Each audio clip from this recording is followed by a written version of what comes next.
that don't want what we know out there. How a person can go from really almost nothing to becoming a millionaire by owning rental properties. He would always buy these flip houses, and I just remember thinking, this guy is crazy. Why would he buy that house? In the past decade, there's been a huge surge in the peer-to-peer short-term rental market. Become an insider. So you have to know the rules before you get the game. Every second counts. So make every second count. Welcome to the Real Estate Jam. Whether you're just beginning or the best of the best, we're glad you're here. We will share successes, failures, and strategies for the action-taking real estate investor. And now to your hosts, JD and Melissa.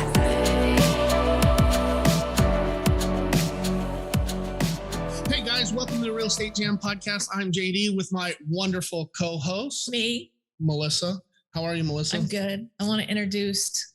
Well, I'm going to get to him here in a second, and he'll need no introduction. Right. But what we want to talk about today is we started to receive a lot of questions from newer investors asking us about should I get my real estate license, and what are the pros, what are the cons of getting a real estate license. So we decided there's no better person to answer that question and kind of have that discussion with us than somebody who made that decision. So without any further ado, I would like to introduce Josh Maier. He is the self-proclaimed number one real estate influencer in the game. He's been on our team here for a little while, about almost a year, and Can't remember life without him. That's right. He makes our life easier. So we're gonna go through some stuff. Josh, thanks for agreeing to be on the show. Thanks for having me. Happy to be here. Hoorah. You're so happy. Okay, so Josh, when we're talking about should somebody get their somebody who's interested in real estate investing, should they get their license or should they not? Some of the things that we look at are the pros and cons. The pros, obviously, you have MLS access. The cons, there's some additional disclosures and stuff. Can you kind of introduce yourself to our audience and give us kind of your thoughts on becoming an agent or staying an investor? Yeah, well, thanks for having me. Nice to hear everybody. I'm Josh Maier. They kind of introduced me a little bit. I think more of when you're making that decision is the why behind how you think the agent side is going to help you and how you think that's going to help you grow as an investor. And so when you're making that debate, right, everybody gets motivated off the investing side, usually from financial freedom, usually from shared resources too, right? So, Rich Dad, Poor Dad usually guides people into bigger pockets, which usually guides people into finding different avenues. And so now you've started your real estate journey and your search and you're lost. You have no idea even how transactions work, but you're fired up and you're motivated. So the agent side can provide a lot of help on the initial side, right? So you can get that idea of this is how a real estate transaction works. This is how we see things from the agent side. It also kind of helps you figure out what the next steps forward are with you. And so when you're going through that journey and you're trying to figure out what's going on, I think it's a good place to go as long as it doesn't overshadow your original goal of being an investor. We know what that's like. Yeah, absolutely. Because it can definitely dominate your life for a couple of different reasons. One, people are a lot more interested in talking to agents than they are investors in general.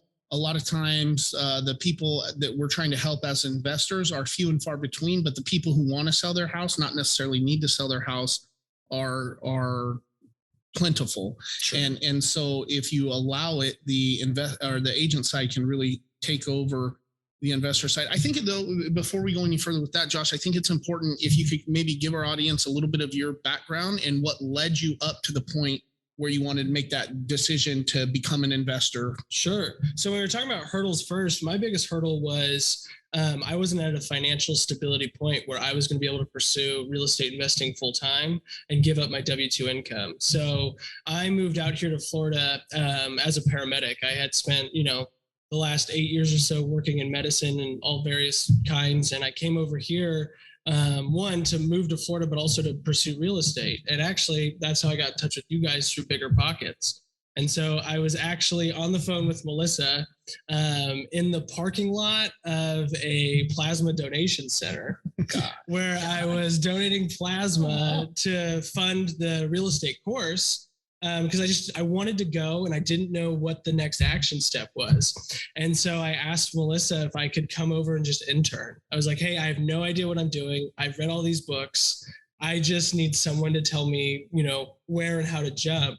And so that day she said, yeah, come on by. Like the next week I came down, and I didn't know why I wanted to be an agent. I didn't have good reasoning. I just knew I wanted to do real estate, and that direction was going to go somewhere. And then I came in here and I met with you guys, and you opened your doors with wide open arms. And JD, you sat me down and you guys said, you're like, hey, what is it you want to do? And I said, I don't know. and so they said, well, what's your problem? I said, well, I can't do this full time. And so the real estate agent avenue offered me the potential to leave my W-2 job. And on top of that, you offered me the opportunity to intern underneath you through your basically how to become an investor education program, where you were going to fill in those gaps that I was missing from the books to real world application, right? It's one thing to watch the YouTube videos and know what's going on, but it's another thing to be running full speed and doing it. And so that kind of bridged that gap. And so with that being said, when we put it all together, I was able to find success on the agent side and learn through your side. And we were able to leave my W-2 job and come here full time. Yeah, I think that's an important thing. An important thing to mention, especially for new investors, if you're considering getting your agent license. Like you mentioned, Josh, the putting you have all the pieces to the puzzle. If you've read a handful of books, if you can't wholesale after this, I Got Nothing for You by Todd Fleming, the ultimate beginner's guide to real estate investing on Bigger Pockets, and you peruse the forums on Bigger Pockets for a little bit, you have all of the know-how on how to make these transactions happen and how to do it. But that's just the pieces. The best thing about finding like-minded people that you can work with or that are able to mentor you is they can see the entire puzzle and help you put the pieces together. The intangible things that you don't read about in the book, those are the things that are hard unless you've actually seen it. And I think that is one of the best reasons for a new investor to become an agent, is because when I first started investing, I'd never even done it. I didn't buy my first house. It was I was learning all this at once, and I didn't even know what escrow was or how to contact a title company, any of those things. And I think when you're starting and you can come in under the wing of somebody who's a little bit more experienced, offer to provide value, right? Like you did, then you're able to learn those other things. And the real estate agent side is a huge piece. Selling a piece of property through an agent, the same process happens. The agent just helps you along. And when you become an agent, you get to get a lot more experience dealing with closings than you would just trying to fund your own deals, doing 1 or 2 a year. You can easily sell one house a month, 12 transactions a year, and that puts you so much further ahead than if you had just done one property transaction as a new investor. Yeah, absolutely. I think in our market, especially, and Josh can attest to this, that we have such a our clients, probably 95% of our clients are investors, out-of-state investors, in fact. And so for us to have that up on them, that we are investors too, is huge, because we know what to look for. We know what they're looking for. We know their, cash on cash. We know all those things that help us do better for them. Yeah, I definitely think that's huge too. If you're looking at it as an investor, the only way you're going to get deals is by putting in offers. The only way you know how to put in offers at the right price is to run your numbers. Well, Josh has 25 retail out-of-state investor clients that may or may not know how to run their own numbers. So he's literally in the last 6 months ran the numbers on thousands of properties, and now he can look at a property without even running the numbers and be in the ballpark. And that's a huge education curve that you wouldn't have got if you had just been an investor worried and focused on your own deals. Absolutely. So can we talk a little bit, Josh, about what's the cons of being an agent instead of just being an investor? Yeah, I think we kind of touched on it a little bit earlier, but the biggest con is the agent side can be incredibly time consuming. I don't think it is advertised enough how each individual client, how much time that takes. Right. And how it never turns off. Right. So because our housing market's always changing, you never know when that good deal is going to come out. So it doesn't matter if it's a Sunday at 8:00 at night. If your client needs it, a lot of times, especially the newer agents, before you have all your systems in place, you don't know how to set yourself up to not be in that position. So I think it can be very time consuming at first. I think that's good too, though. It can be a positive too, because it helps in the learning curve. I think a lot of times too, depending on what brokerage you go to, can change how it affects the investor standpoint. Because some of these brokerages, their model is more, you're in the office every day, you have certain priorities, you have that. I mean, you're an employee of theirs. So it's a full-time job, which is why I also thought the EXP model is probably the best model to help out the investor side, because you have that freedom of maneuver to actually run your own business. You know, you're not going to have someone knocking on your door every day saying, hey, why weren't you in the office at 9 a.m.? Because you were out, driving for dollars that morning. And so I think that model helps you to be able to keep that. But yeah, I think the time consumption is a hard part if you lose that. But I think a majority, it's probably, there's more positives than negatives. Well, let's real quick, though, talk about goals, right? Because I've talked to hundreds, maybe even thousands of investors that are new investors, people looking to get into the investment space.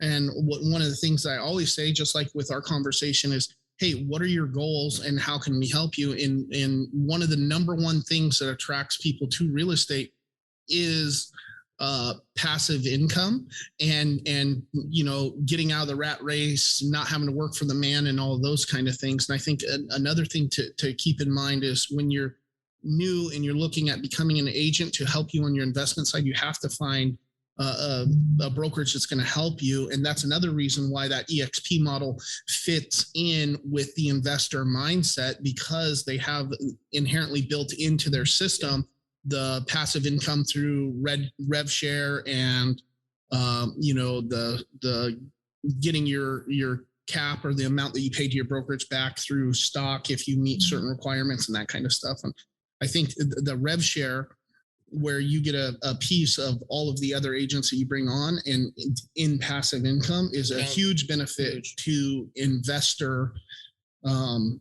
agents. Absolutely. No, it's a huge perk. Well, you actually feel like you're part of the business. You're actually, because even if you bring on agents and you never talk to them, which is the wrong answer, but it happens, you still get a benefit from them succeeding. So it's an environment where I don't succeed off you failing. Right. And the only way I succeed more is if I'm more success, which I think is the best model you can have, because you just can continue to groom and grow, and it's going to help you out. Yeah, absolutely. I think too, and just the way that we work, where we operate this team, and you've taken a way bigger active role in the team management. At this point, you're helping train and manage lead flow to 32 agents right now. But the new investor getting onto a team of experienced agents is a huge benefit too. And if you're not in and building close relationships with people that are actually doing the things that you want to do, it's going to take you a lot longer to become a successful investor. Absolutely. I mean, I was able to leave my W-2 job within 6 months of being part-time here. And the only reason that was successful was from the guidance I got from the team setting and from the mentorship I received here. And so I would have, what's the average? I think the average real estate agent in Florida does $40,000 in their first year. We did that in two months by just following your steps. And so I was able to come here, jump and do that full time. And I think the primary reason behind that was from the education, which is why my new position is to hand that down. Part of my medical career was from an instructor standpoint. And so when the opportunity got given to me where I could teach new agents the same education I was given, that allowed me to go to the same full footsteps, I definitely wanted to jump on that because one, teaching enables me selfishly to be able to learn more, right? Because when you're teaching something, you have to educate yourself first. But two, I think if we're trying to create an environment where we have very investor savvy agents that are learning and are out there, not just transactionally mindset, right? Obviously, if we're not doing transactions, we're not making money, but to be actually there to learn the business, to learn the investment side, to build those relationships, to learn those marketing systems, and to grow their own internal business.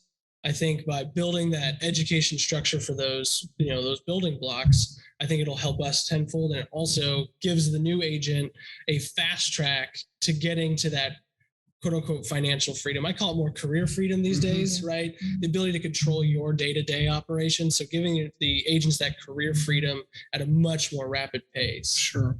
So I think that all sounds great. But if I was sitting back listening to this podcast, I would say, well, that really works great for you guys in that market because your average price point is for retail sales is 500,000. But if I'm in some rural area or somewhere where the average price point is 200 or 150, is this still this investor agent plan? Is this still a viable option, or are there limitations because of the price point that they would be at?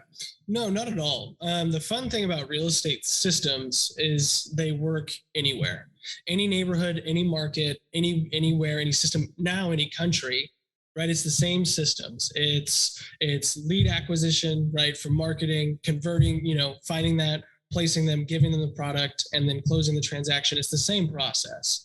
Right. And so it doesn't matter if the average price point in Nebraska is $50,000, right? Or it doesn't matter if you're in New York and your average price point is $20 million. The systems are still hardened systems that work and they are limitless on location. And the nice thing about being cloud-based is it doesn't even matter where you are, right? If you wanted the same education system and you're sitting at your house in, I don't know, Cancun even, right? That'd be a cool one. But wherever you are, we can jump on a Zoom call and figure it out for you. So technology's really allowed everything to be limitless.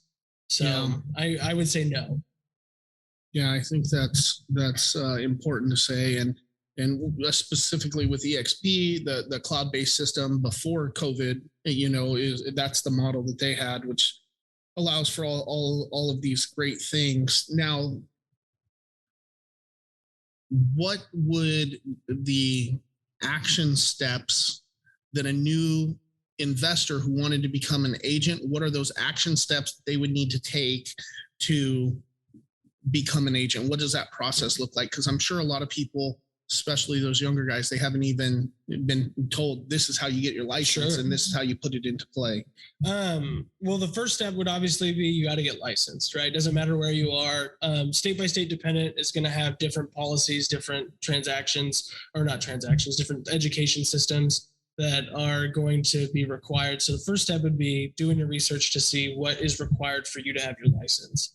It's usually not an insanely arduous process. And it's roughly the same curriculum. So step one would be starting that process. That process is not going to be an overnight process. It's probably going to be a month, maybe two, depending. And in that meantime, start scouting for who you want to work for, because you can't be a real estate agent without some sort of brokerage in the current model that there is.